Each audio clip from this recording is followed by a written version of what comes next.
so than Gingrich did. Oh, yes, she said, Mitt's a wonderful husband. He does the laundry. That helped an awful lot. That was the Bob Dole in a white undershirt moment with the spindly arms. That's just what we wanted to hear. As war was ramping up against the Islamo-fascists, we wanted to hear that he does the laundry. So I'm not suggesting he play the patsy. I'm suggesting that he attack the targets that are worthy of attack. And that is not Ben Carson. And I think the fight between Trump and Carson should stop right now. And I am the referee. And remember my job. Don't forget what my job is. My job is to be a member of the Fourth Estate. I criticized the Fourth Estate over and over again. I said they become the fifth, what did I say? The fifth column. One of my greatest insights. I said the Fourth Estate in America has long ago become the fifth column. That's something only a political science student would understand. You know, Mike, what do you mean by the fifth column? Who was the fifth column? It's explained in several of my books, including Government Zero. But the Fourth Estate has a job. The Fourth Estate is the media. And our job is to be the attack dogs of the political class, not the lap dogs of the political class. So when you see up Chuck Todd, what is he, a lap dog? Yes, he's a lapdog of the Obama administration and any other Democrat who comes along. You look at the guy and you know he's a patsy. So who does he attack? The opposition party. That's all he's good for. He shows how tough he is. Never says a word about ISIS. Never says a word about what's being done to our children in this country. Said he attacks the opposition party. Because why? Because up Chuck Todd of Meet the Depressed is a member not of the fourth column, but of the Fifth Estate. I mean, not the fourth estate, but the fifth column. I'm starting to get my estates and columns mixed up here. We are now in the second hour of the fifth show of the 11th month of the 21st year of the Savage Nation. Join the Savage Nation. Call now, 855-400-SAVAGE, 855-400-7282. Savage. Your Savage Nation is sponsored by SwissAmerica.com. It's the only company I trust for tangible assets, gold and silver. Call 800-BUICO.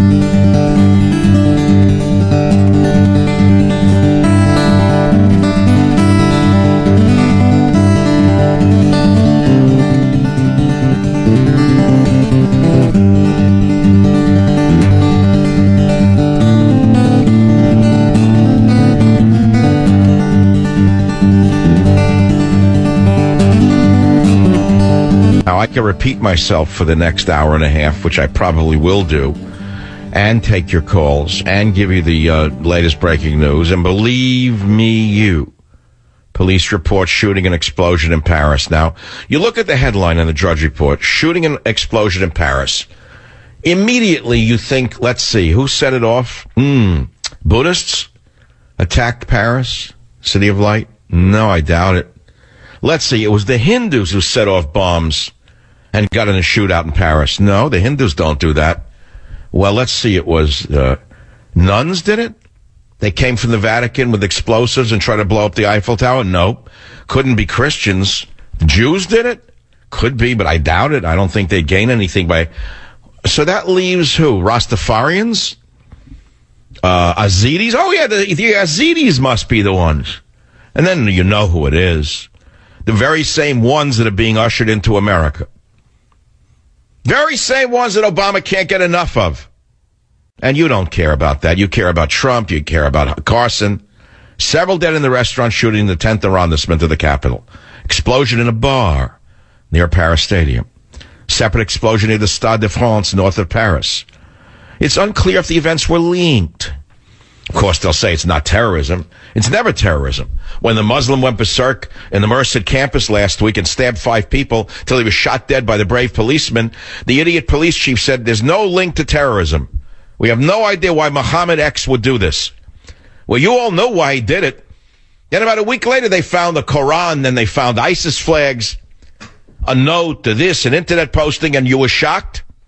But no, bring more of them in. That's what Trump should be talking about, how Obama's destroying America, and that when I am elected president, I'll go through those communities like Grant took Richmond, and we'll force the mosques to expose them. And the mosques who don't comply will be closed down. That would have been a better attack, wouldn't it? But you didn't hear that yesterday. Instead, we sit here like patsies, waiting for the bombs to go off, waiting for the knives to come out, waiting for the guns to start blazing. Like idiots, we sit here and watch this going on while Hillary laughs in the background. Laughs in the background like the Cheshire cat licking up the cream. Licking up the cream. So something's wrong with this picture. And that's the Savage Nation opinion. When I come back, it's all yours for the next half an hour.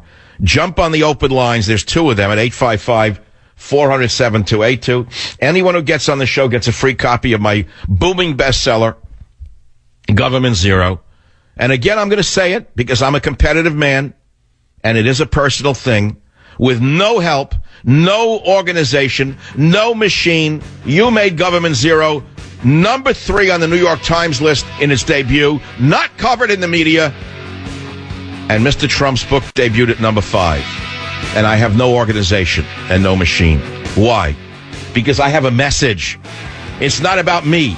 It's about America. Do you get it? That's what the debate has to be. About America, not about the men. Join the Savage Nation. Call now, 855-400-SAVAGE, 855-400-7282.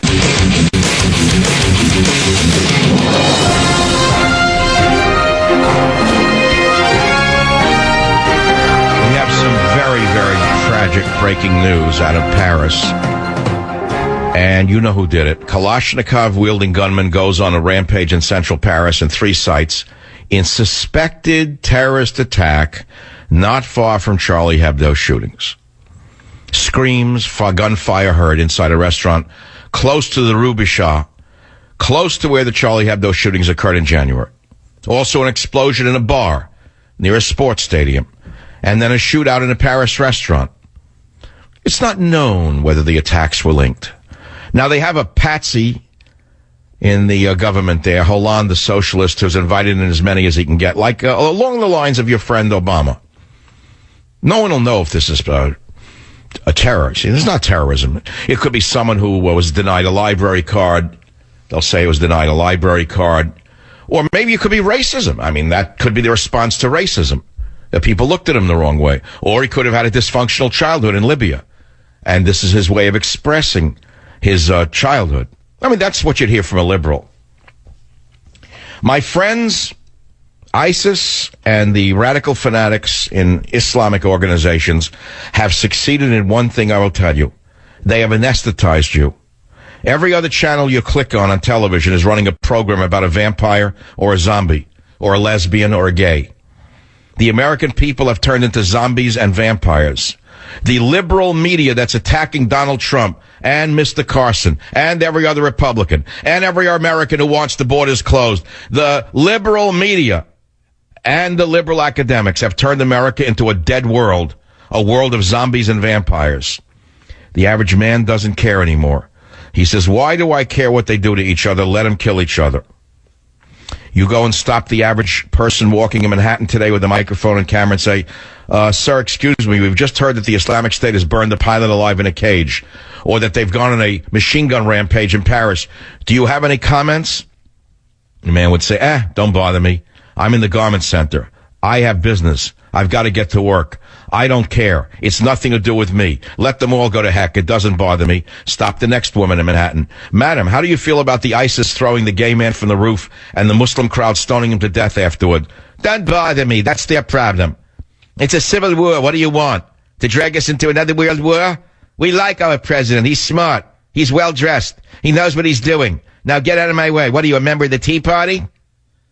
See, they're the new good Germans. That lady and that man I just mentioned are the Germans who smelled the smoke of burning flesh in Auschwitz and Dachau and said they didn't smell it. Don't bother me, please. There's nothing like that going on in the ovens. Go away. That's what the good Germans did. They didn't know there was a Holocaust. They didn't know there were concentration camps. They went about their business. They made the strudel. They pressed their white tablecloths. They put the girl in a communion dress. They brushed her teeth in the morning and sent her to church. They didn't want to be bothered with the smell of human flesh a mile down the road any more than the man working in the garment center or the woman on the Upper East Side in Manhattan stepping into a limo or an Uber wants to be told about the Paris attack right now. But the president is even worse. Not only does he deny the 1,000-year-old religious war, he wants to blame you for what ISIS is doing. It's all Christians' fault. Or at least Christians are just as bad. Do you remember what Obama said at the 2015 National Prayer Breakfast? I'll read it to you from page 68 of Government Zero. Here's what your president said. Lest we get on our high horse and think this is unique to some other place, remember that during the Crusades and the Inquisition, people committed terrible deeds in the name of Christ. In our home country, slavery and Jim Crow all too often was justified in the name of Christ. So it is not unique to one group or one religion. There is a tendency in us, a simple tendency that can pervert and distort our faith. Can you believe the audacity of this pathological liar in the White House? Covering up Islamist genocide by bringing up atrocities committed 700 years ago by Christian crusaders. This is the rhetoric of the Islamists themselves. And I can go on. You should go on. You should buy the book and read the book. I don't care if you buy it for my own personal aggrandizement. I don't need a new suit. I don't need a new car. I don't need a new boat. I don't need a new house. I need a new America. There's only one way to save America, which is awaken your relatives at Thanksgiving. So here's the news story that we should be talking about, and we are. There is no more immediate medium right now than the internet and radio. This is the most immediate mass medium for the average person in the world, which is talk radio. Do you know that? I just gave you the news. You know how long it's going to take? Do you know how long this story of Muslims going on a rampage in Paris is going to take for the boys and girls at the news feeds to get it up onto the radio shows? You wait and see. In between the sports clatter, the entertainment clatter. And wait till you hear how they cover it. Wait till you hear how they cover it up. Wait till you hear. The very same brave boys and girls who rip apart Republicans and conservatives have nothing to say about the greatest threat the world of civilization has seen since Adolf Hitler and the Horst Wessel song. Glad I can be of service to you. Glad I can be of service to you. And that's what Trump ought to be talking about, not about Ben Carson. And that's what Carson should be talking about, not Donald Trump. And that's what Cruz should be talking about. And the ice cream man. And Carly, Miss Serena there. Carly Serena, Miss Serena. She's not going anywhere. She's only in there, you know what the reason is. She's in there for one reason only. She failed when she ran for the governorship in California for one reason, because she was for open borders. And I don't think she's changed at all. I don't think she changed at all. Let's take some calls. Shannon on WBAP. You're up on the Savage Nation. What a sad news story this is. Go ahead, please. It is sad, and it's sad to see Donald Trump make what I think is a blunder. I think because he speaks extemporaneously, he's made a mistake, and I think he can just not continue that line of attack. It's a low blow, and it's a mistake. He spoke, I believe, for an hour and 45 minutes at that event. And that, I mean, and it's a refreshing thing to hear someone speak that's not just reading a teleprompter like Obama going through the psychobabble. But, you know, he just needs to stop it, as you said, and talk the truth about things. By the way, it's interesting what you said in your first sentence, Shannon. You said he speaks extemporaneously. Now, we do that in talk radio 3 hours a day. Most of us are not reading from scripts. Some may be, according to rumors I've heard. I don't know who they are, but I heard some read scripts written for them. But that's irrelevant. This is a very difficult thing to speak extemporaneously and not make mistakes. And I think Donald Trump should understand he's not on talk radio. And you've had 21 years experience doing it, so you can do it routinely and not make the blunders. But he's been on television and so on. But to speak an hour and 45 minutes extemporaneously, I think there's a risk to that, and that's I believe that's what we've just seen. What he needs to do is talk about the things, speak the truth about Islam and all care, the slimes that care, and the he needs to call out things that Obama, as you said, has a vision. That's right. He needs to point out what Hillary has done to the world as Secretary of State. It's pointless to attack Obama because he'll be out of office, hopefully, at some point. But the big enemy here is the Democrat Party and Hillary Clinton.